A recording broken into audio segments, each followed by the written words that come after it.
introducing, all right? Yeah. Thank you very much. My name is Nang Lalk. I come from SUSS. Some of you might not know what is SUSS. We are the 6th autonomous university, the newest public university in Singapore. It's called Singapore University of Social Sciences. So I think since 2015, I get engaged with MonsoonSIM. Alex trained me to be a certified city trainer, and I have been using the games since last year. So I'm going to share with you how we use MonsoonSIM in our business programs. The main objective of using MonsoonSIM is to give students a very broad perspective of how business are actually run in real world. And we will use the experiential platforms like Monsoon to show this, how is it done, by actually experiencing it themselves. I have used it in my course, which is called BUS 100, Business Skills and Management. It is one of the first compulsory course for all the business school students.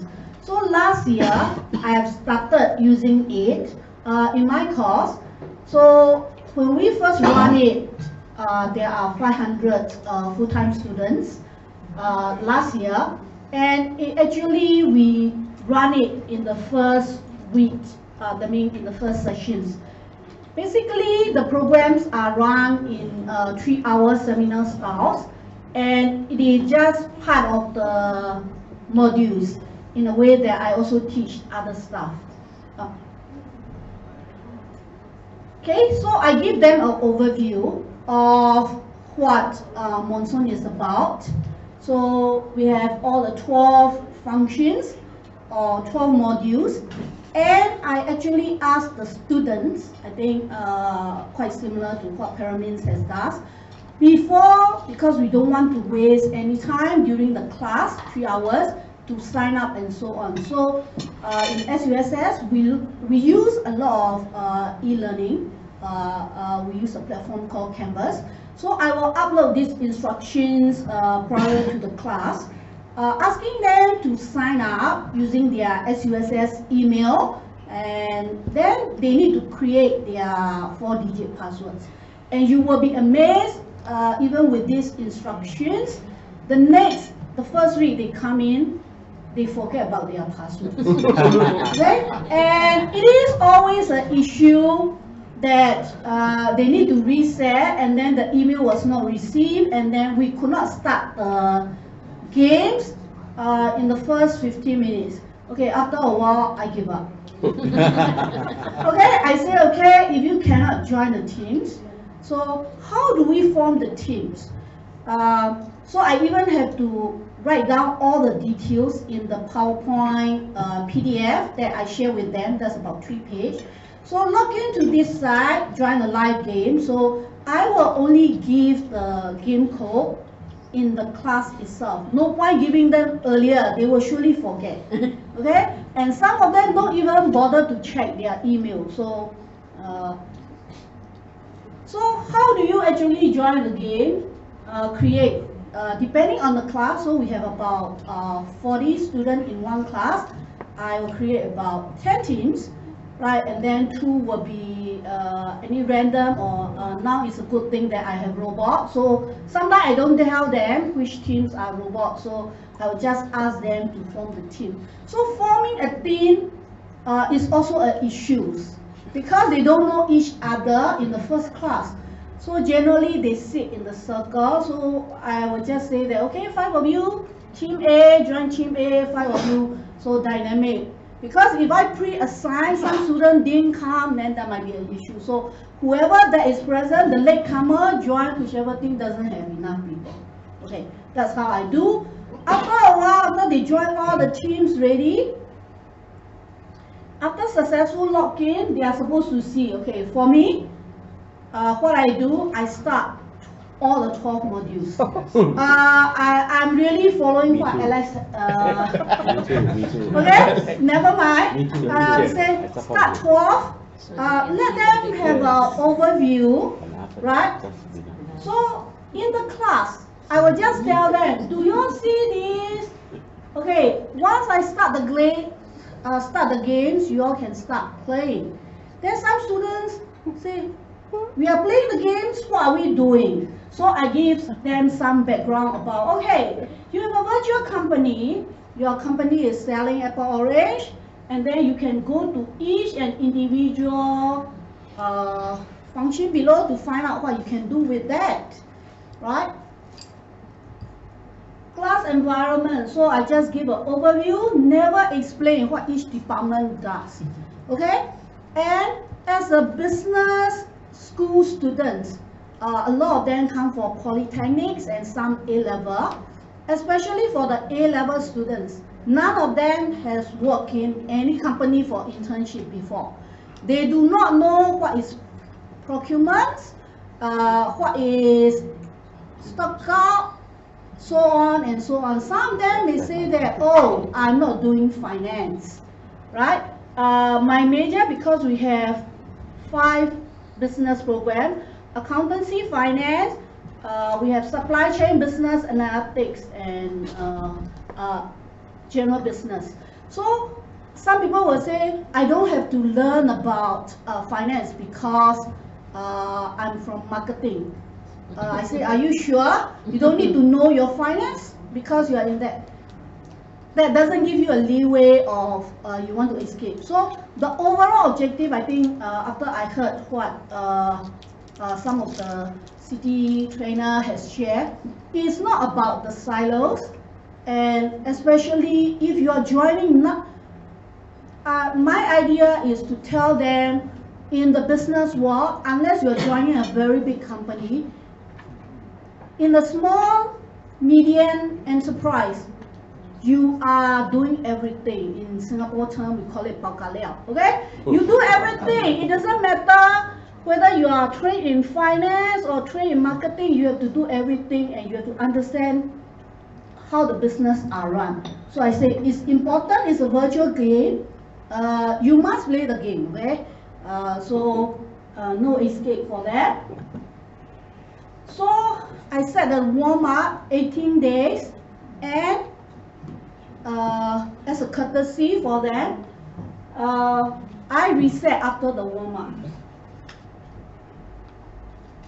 Okay, so I think after the 18 days, I will stop for a while and ask them to look at their own performance.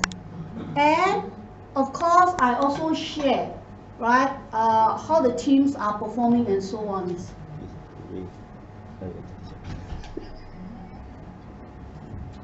Okay, so I'm sure you all know all these. These are some of the slides that I prepared after the 18-day games. Then I started explaining about each functions. Under each function, what are the things that they can do, and then how they actually perform. Because without playing the game, I explain all these to them, they will be as blur as sotong. So they cannot understand what I'm talking about until they experience it. Oh, they know, okay, I didn't do well because I didn't buy market report, or my warehouse doesn't have anything, and so on. So I will start showing them all the 12 functions, all the functionality. B2B, they know that they didn't know that they need to go and bid. Of course, I provide we call it study guide, iStudy guide, which describes all the functionality, but as most students, they will not come to class prepared. You can give tons of things, and a lot of resources available, only less than 10% will read through the materials and know what they are doing. That's a reality, especially those in Singapore. Guys need to go national service, so they are away from school for 2 years. Once they are back in school, uni, they are still in their honeymoon mood. So I tell them to wake up, okay? So they need to bid for it, and then they thought that it's automatically it will be fulfilled. But I told them, okay, you need to look at your warehouse, and then if you don't fulfill the bids, what happens? So there are financial consequences. Only then I started explaining about concepts and so on. Okay? Okay, challenge faced by the students. After the first 18 days, I realized that a lot of the company, they know what they are doing because they never know their teammates. And they just do their own things looking at their own computers. And some people buy a lot, nobody go and sell, so company go bankrupt very fast, out of cash. Right? So I say communication is very important. This is how I find that Monsoon can be a good tool for students to engage and talk to each other. So it's a very good icebreaker. After they have seen that their company is among the lowest, say you need to find a CEO or somebody. You cannot all do the same thing. You need to communicate who will be doing what. Right? So generally they also doesn't have any strategy to run. Everyone is a leader, do their own things, and then never communicate. So we'll ask them, give them about 10 minutes before I run or reset the games. Some class, they prefer not to reset, or it's their own options. I'm quite democratic, so if out of the 8 teams, 5 teams or 17 teams, I just want to run finish and then finish with it, I don't want to reset, that's fine, I will just continue. Okay, but a lot, I can see that a lot of others, they want to learn from their mistakes and improve. Do you have any questions at this point in time? Okay, advantage of using a simulation game, very good icebreaker for students. So before I use MonsoonSIM in my class, we use it during the orientations. So the year before that, we use it in the orientation. Students are asked to go to a lab to play the game in groups, to actually understand about the whole business spectrums. It's fun to play, but you need strategy to win. You must know your staff very well and then look after your warehouse productions and so on. So it's not just good enough to only know your functional, you need actually teamwork and communication to actually succeed in running the companies. Okay, moving forward, starting from this year, January, I'm teaching a new course. So I have developed the same course, but I have embedded Monsoons in my class as well as in part of the assessments. I will show you later how I do it. So rather than one class I finish and just give them an overview, I introduce multiple sections, but we only have 6 weeks of face-to-face. So I do it in the first class as an introductory. We also run some offline games on midweek, week 3 or week 4. So I will broadcast a date. So students will join to run the company. Why do they need to run it? Because at the end of the whole class, that is in week 6, they need to do a final presentation. So I will also tell you some rubrics. So about 4 or 5 members in the teams. So we run multiple sections. There will be a final presentations by each team, 10 minutes. After running it, so these are the questions that I have posted. Reflect on what you have learned. It doesn't matter, you go bankrupt, but there must be something that you have learned. And you need to write down how you can improve your business. So maybe manage your finances better, do better inventories, or even the HR, because a lot of people find it quite difficult to look at some area that are not within their expertise. HR is one of them, and HR services, those are some of the modules that students have difficulty following. So what are the key performance indicator or the report that you can refer to? So I will also give example and PowerPoint slides of what they can look at, right? Of course, each company, when they run, they may have different strategies. I don't teach strategies in my course anyway. My other part of the course, I teach business modeling using spreadsheet Excel. So what should be the company focus area and how you can perform the company better in the new run. So my grading rubrics, I will tell them, is based on presentation skills, which is one of the important skills that students should learn in uni, right? You need to talk about strategies, in-depth analysis, and learning what are your learning points and reflections. Okay, so these are some of the things. So I even provide them because I'm afraid that they do not know where to look for all these finances.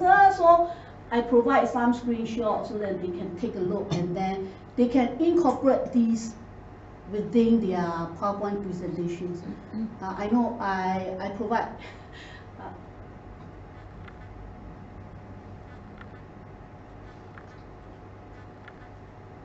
okay.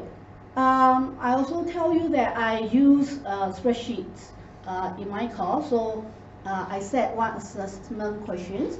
So assessment question is very much related to what they run.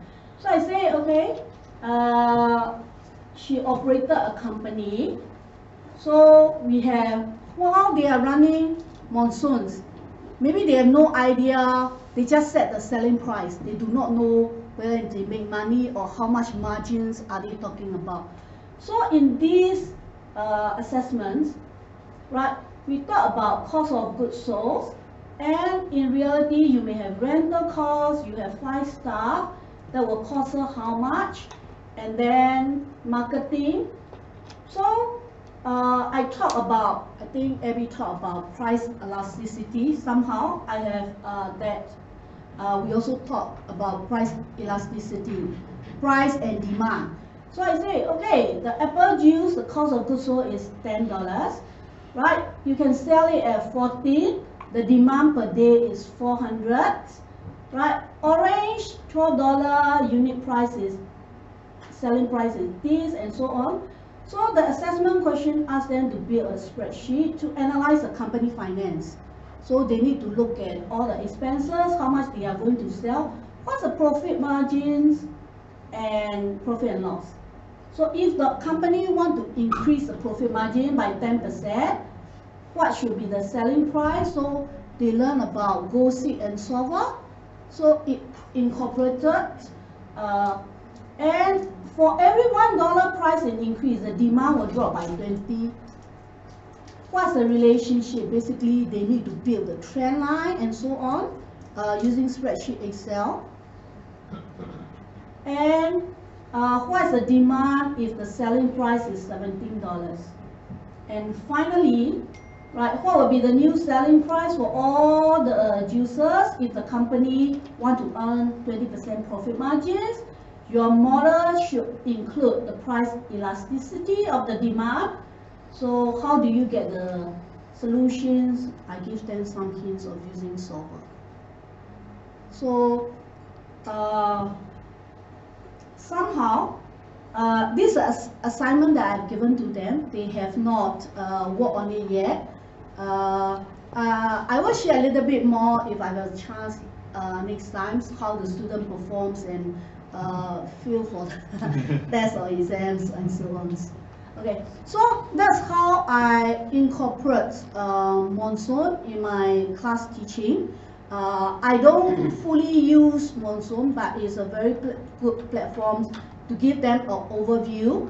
And then, of course, for this problem, is mainly on finance, price elasticity, and so on. Okay, there is also another assessment questions that I use.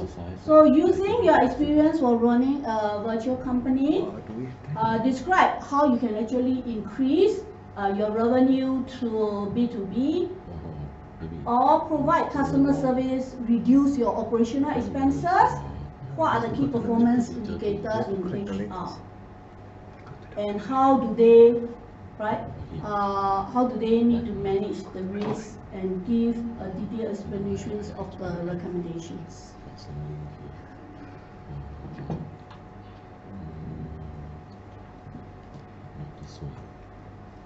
Okay, so how do SUSS use Monsoon in other way? We encourage the student to participate in the MonsoonSIM annual competitions, and it's also a good way for them to network, get along with their seniors, form teams, and so on. I think Jonathan will share with you a bit more. There are other logistic costs that they have used Monsoon to teach the students on inventory management and so on. Okay, I've come to the end of my presentations. I welcome you for your questions. How many CTs are there right now actively running in SUSS? Actively running, maybe about 3 or 4. Okay. Yeah. Okay. Some of the things that I do. Okay. Since I'm in charge of this BUS 100 course, and we have 500 students, so I basically have about 10 to 12 sections of the class running, and I have to train other CT. So some of them are trained by Alex. We also have some associates. Associate means we have a group cohort of students come from part-time programs. So we are also using it for part-time programs, and most of the associates they have a full-time job somewhere else, and they just come to SUSS teach as part-time. So I generally just give them the overview how the course is about. Alex gave them the training last year, but they have already forgot what is it about after they have they did not run it for a few months. So I just give them a recap of what the game is about, ask them to join as players, and even ask them to create a game, and we will join, because sometimes it's good to be a player. As a CD instructor, to start the game, somehow the team doesn't work or games certainly stop, they do not know what to do. So still need to support other instructors while they run into issues, so that build up their confidence and so on. Earlier we have a presentation on MonsoonSIM Club. How do you think it will help, or your Okay, so MonsoonSIM Club, right? Okay, I'm running this offline among some offline games. Currently, I have to schedule at times, and then I have to ask all the associates to start the game on their own, so the student can join. If there is something of a club, we may just, I can be the administrator to run the game for them. And then one thing that I want to check is that for SUSS server, we are running concurrently 7 class, but each class may only have about 10 teams. Can you support it concurrently? 160 students concurrent. Yeah. 550. So That's the maximum, is it? 3 class. How is total student like? How is total students like? I will give you the number. Session 150. But that's in fact we are sitting on the bigger server.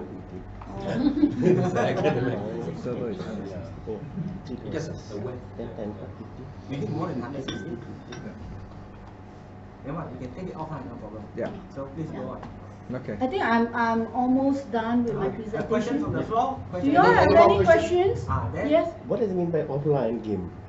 Okay, Offside. that means offside. Offside. Okay, that means they are not in class. Okay. And then I only announce the date, say like 23rd of February, 7 p.m. I will give them the game code. They will join it. Not being physically in school or class. Offline game. Offline. Offside. I think it's offside, off campus. Offline Yeah. game. Campus. Yeah. Off class. Yeah. any more questions from the floor? If not, thank you very much for your attention. Data science.